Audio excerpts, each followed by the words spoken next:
Alors on peut estimer le coût du redoublement à environ 2 milliards d'euros par an pour le premier et le second degré. Ce coût, on peut le décomposer selon les cycles d'enseignement. Donc en primaire, ce serait à peu près 400 millions d'euros par an. Au collège, ce serait 600 millions d'euros par an. Et au lycée, si on ne compte pas les classes de terminale et la deuxième année de CAP qu'on ne peut pas vraiment économiser, ça fait 900 millions, voilà, pour un total de 2 milliards.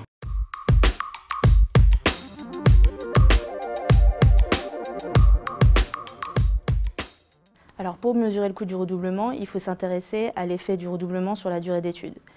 La question à laquelle il faut répondre, c'est est-ce que les redoublants, s'ils n'avaient pas redoublé, auraient passé le même nombre d'années scolaires Donc est-ce qu'une année redoublée se traduit par une année supplémentaire passée dans le système scolaire? Donc cette question qui peut paraître triviale ne l'est pas du tout, puisque par exemple, si on prend le cas d'un élève qui souhaite quitter le système scolaire à 16 ans, le fait qu'il redouble ou non n'aura pas d'effet sur sa durée d'études, il aura la même durée d'études, quel que soit son statut de redoublement. Donc cet élève n'aura pas de coût supplémentaire pour le système éducatif.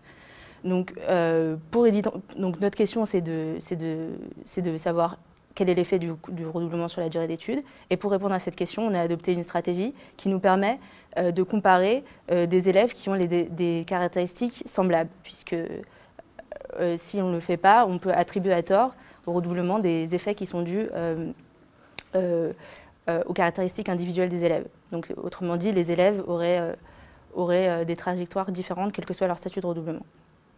Et donc, pour ce faire, on a utilisé une stratégie qui s'appuie sur le fait que le mois de naissance a un impact important sur la probabilité de redoubler. Et donc, les élèves, selon leur mois de naissance, ont des caractéristiques très semblables, mais cependant, ils ont des probabilités de redoubler très différentes, et c'est à partir de cela qu'on a pu identifier l'effet du redoublement sur la durée d'études.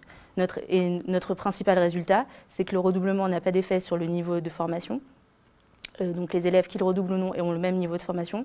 Par contre, ça a un effet sur l'orientation, et les élèves, à caractéristiques égales, à niveau scolaire égal, redoublants ont plus de chances d'être orientés vers la voie professionnelle que vers la voie générale et technologique.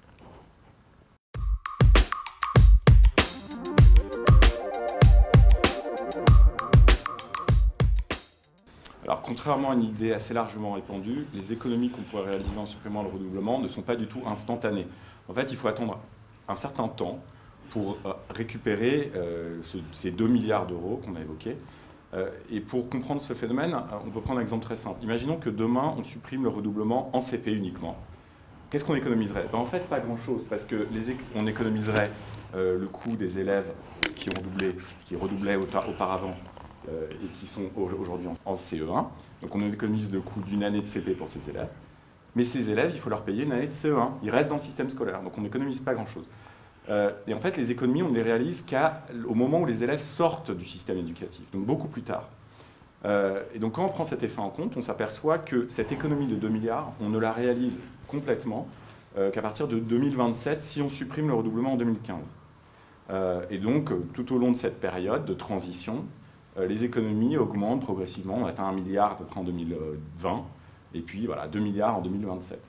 Ce qui a des conséquences importantes sur la manière de réallouer les ressources, puisqu'il va falloir faire très attention. On ne peut pas réallouer 2 milliards par an aussitôt l'année qui suit la fin du redoublement. Il faut attendre, faut organiser une montée en charge du dispositif.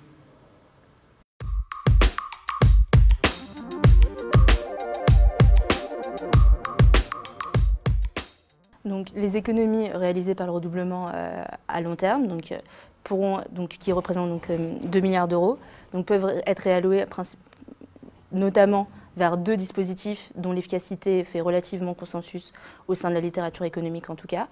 Donc il y a le premier dispositif pourrait être la réduction de la taille des classes en primaire. Donc ce dispositif pourrait être complètement financé par les 2 milliards d'euros. Ça permettrait de réduire la taille des classes d'environ 5 élèves en moyenne en primaire, et ça aurait des effets assez importants sur leur performance scolaire. Le deuxième dispositif serait les écoles d'été. Donc les écoles d'été sont des programmes intensifs de cours d'été pour les élèves les plus en difficulté. Qui pourrait s'étendre, par exemple, dans l'étude qu'on a regardée, c'était sur 3 ans, donc 3 années consécutives de cours d'été. Et ce dispositif pourrait être ciblé sur les élèves, le dernier quart, enfin les élèves les plus en difficulté au collège et en primaire. Et de manière équivalente, il pourrait être complètement financé par les 2 milliards d'euros annuels qui sont économisés chaque année à long terme par le redoublement, par la suppression du redoublement.